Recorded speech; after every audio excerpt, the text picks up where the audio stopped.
Live on நேயர்களுக்கு வணக்கம். இந்த வீடியோ நம்ம என்ன பார்க்க போறோம்னா, சூர்யா நடிப்பில் கார்த்தி சுப்புராஜ் இயக்கத்தில் இந்த வாரம் வெளியான படம் தான் ரெட்ரோ. இந்த படத்தோட ரிவ்யூ தான் இந்த வீடியோல பார்க்க போறோம். ரெட்ரோ படத்தோட கதை என்னன்னு இப்ப நம்ம பார்க்கலாம். தூத்துக்குடியில மிகப்பெரிய டானா இருக்காரு ஜோஜோ ஜார்ஜ். அவரால் வளர்க்கப்படுகிறார் சூர்யா. சூர்யாவோட அப்பா அம்மா வந்து சிறு வயதிலே இறந்துடுறாங்க. அதனால ஜோஜோ ஜார்ஜ் தான் அவர் எடுத்து வளர்க்குறாரு. சூர்யாவோட காதலி பூஜா ஹெக்டே தன்னோட காதலிக்கோசம் என்ன பண்ணுறாரு, இந்த அடிதடிலாம் வேணாம் அப்படின்னு சொல்லி விட்டுருணும்னு நினைக்கிறாரு. ஆனால் வளர்ப்பு தந்தை விட மாட்டாரு. ஒரு சண்டையில் வந்து வளர்ப்பு தந்தையோட கையை வெட்டிடுறாரு. இதனால கோபம் அடைஞ்ச பூஜா ஹெக்டே அந்தமானுக்கு போயிடுறாங்க. சூர்யா ஜெயிலுக்கு போயிடுறாரு.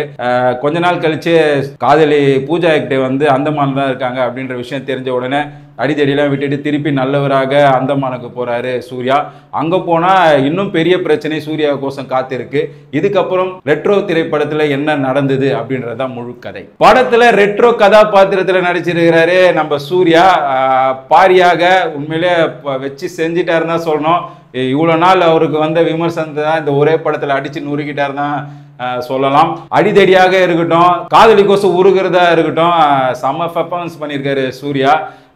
முக்கியமாக அந்த கன்னிமா சாங்லலாம் வந்து ஒரே சிங்கிள் டேக்கு ஆடுறாரு, போய் அப்பாவோட சண்டை போடுறாரு, திருப்பி வந்து ஆடுறாரு, திருப்பி போய் சண்டை போடுறாரு அப்படின்னு சொல்லிட்டு சிங்கிள் டேக்லேயே செம்மையாக பண்ணியிருக்காரு சூர்யா. அவரோட உழைப்புலாம் வந்து இந்த படத்துல முழுக்க முழுக்க தெரியுது. இந்த படத்தோட மொத்த கதையும் வந்து தன்னோட தோல்ல தான் சுமக்கிறாரு சூர்யா. படத்தோட இன்னொரு ஹைலைட்னு பார்த்தீங்கன்னா, பூஜா ஹெக்டே சொல்லலாம். காதலன் வந்து இவ்வளோ கோவக்காரனா இருக்கிறாரு அப்படின்ற வந்து உணர்வுகளால் காட்டுறாங்க. அவர் எப்படியாவது திருத்தி நல்வழிப்படுத்தணும் அப்படின்னு சொல்லி நினைக்கிறாங்க. நிறைய ஸ்கோப் இருக்குது. பொதுவாக தமிழ் சினிமாவில் ஹீரோயினுக்கெல்லாம் அவ்வளோ ஸ்கோப் இருக்காது. இந்த படத்தில் பார்த்தீங்கன்னா படம் ஃபுல்லாகவே நல்ல ஸ்கோப் இருக்குது. பூஜா ஹெக்டே அவங்களும் சிறப்பாக பண்ணியிருக்காங்க இந்த படத்தில் மிகப்பெரிய ப்ளஸ் அப்படின்னு பார்த்தீங்கன்னா, வில்லனாக வரும் ஜோஜோ ஜார்ஜா இருக்கட்டும் சரி, காமெடி கோசம் நம்ம ஜெயராம் சார் வராரு. ரெண்டு பேருமே வந்து பயங்கரமாக ஸ்கோர் பண்ணியிருக்காங்க.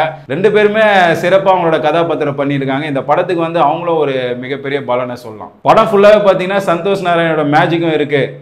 அதனால இந்த படம் விறுவிறுப்பா போகுது. அதனால சந்தோஷ் நாராயணும் இந்த படத்துக்கு ஒரு பலம்னா சொல்லலாம். அடுத்தது கார்த்திக் சுப்புராஜோட டைரக்ஷன் சொல்லணும். 90ஸ்ல நடக்கிற கதை அந்த ரெட்ரோ ஸ்டைல்ல, ஆனா இப்போ இருக்க மேக்கிங்கை வந்து செம்மையா பண்ணியிருக்காரு. முக்கியமாக பார்த்தீங்கன்னா ஃபைட் சீன்லாம் மிரட்டி விட்டுருக்காரு. அதுவும் ஜெயிலில் வந்து ஒரு வித்தியை கற்றுக்கினா வெளியே வந்து சூர்யா பண்ணுற ஸ்டண்ட்டெல்லாம் செம்மையாக பண்ணியிருக்காரு. மேக்கிங்கில் எப்பவுமே கார்த்திக் சுப்புராஜ் தனி திறமையை காட்டுவார். இந்த படத்தில் அந்த மாதிரி காட்டியிருக்காரு. படத்தோட மைனஸ் என்னன்னு பார்த்தீங்கன்னா, ஃபர்ஸ்ட் ஹாஃப் ஃபுல்லாக வந்து போகிறதே தெரியல, விறுவிறுப்பாக செம்மையாக போகுது.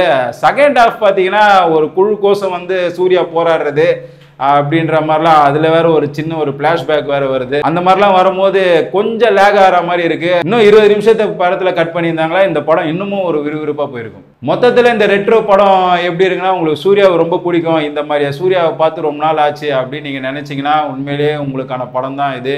தியேட்டரில் போய் படத்தை பாருங்கள். படத்தை பார்த்துட்டு உங்களோட கருத்தை கமெண்ட் செக்ஷனில் சொல்லுங்கள். நன்றி, வணக்கம்.